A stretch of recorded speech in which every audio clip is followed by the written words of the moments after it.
Now we're talking about peace. The Bible says, I will keep them in perfect peace whose mind is stayed on me because they trusted in me. How do you walk in that peace? This world that we live in can be very, very, very, very stressful. And you go through things in life. You may have if you have a full-time job and you work 9 to 5, you may be dealing with stress and aggravation on a daily basis. Things are coming at you all the time. This is a fallen world. There's a lot of messed up people out there. There's a lot of crazy things going on out there. And that stress can get from out there to inside of you. That's the part where it's important. Because out there is out there. And what we're trying to deal with is what is going on inside of you. If you're walking in peace, if you have the peace of God, which passeth all understanding, you need to know that that peace is always available to you as a Christian. You can always disconnect from the world and go connect to the place of prayer.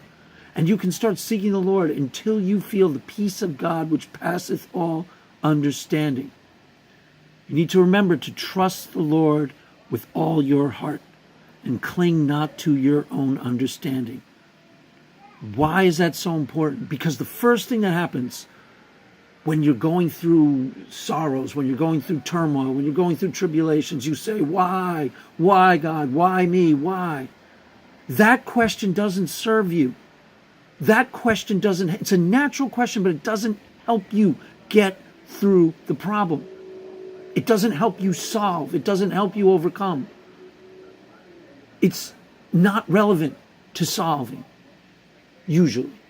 Let's take the example that I keep bringing up. Your child is in the hospital. Why? Why? You first get the phone call. My child is in the hospital. Why? Why is my child in the hospital? Well, maybe he did something stupid. Maybe he's sinful. Maybe you did something sinful. Maybe it's just a test of your faith. You get all these types of speculation. Maybe it's just a test of your faith. God is testing you. Those speculations aren't necessarily helpful. The real question is, how do I get through this? How do I overcome this situation while maintaining my peace of mind, while maintaining my faith in God? How do I walk through this without it bringing me down? How do I beat this? Now, why doesn't help that? Trust the Lord with all your heart and cling not to your own understanding. That helps that. If you trust the Lord with all your heart, you don't have to ask why. Why? Who cares? God is testing you. Let's go with that. Fine. Doesn't matter. Let's get through it.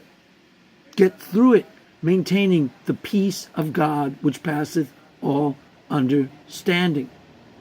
You don't need to understand the why. You need to walk through it. You need to be strong. You need to think clearly and make the correct decisions concerning your son. You need to pray, and you need to pray with faith. And then you need to make the right decisions involving the doctors. Why doesn't help any of that? Staying peaceful does. Staying calm does. Staying calm in a crisis usually solves the crisis. When you give in to the drama, when you start going crazy, when your emotions start going crazy, you usually don't get through the crisis intact. I know this from personal experience. There were times where my wife's mother was in the hospital, and I learned that through practice. It's very, very, very stressful.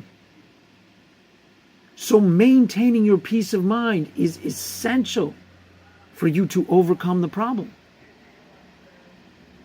Well, how do you do that? You connect with prayer. You go into the place of prayer. And you put on your worship tape. You cry out to God. And you trust Him. I repeat that 1,000 times because that is the key.